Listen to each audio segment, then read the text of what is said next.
Hey everyone, in this tutorial I'll show you how to set up adjustment periods in NetSuite. There's actually two ways to do it. Don't forget to visit coleno.com for more tools and information to enhance your accounting processes, and let's get started.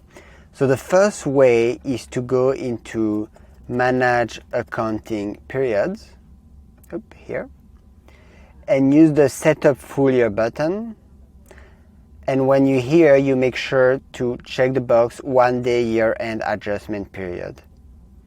The second way is to manually create an adjustment period. So you can use the button to create a single period here.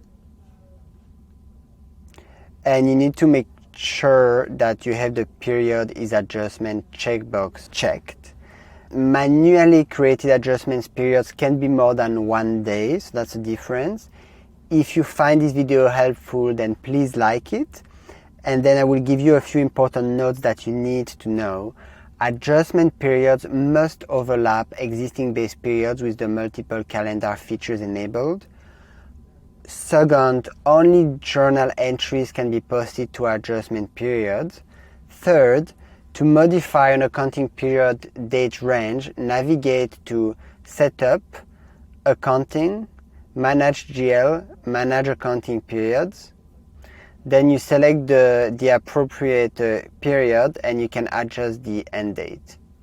Subscribe to this channel for more useful tutorials. Thank you for watching.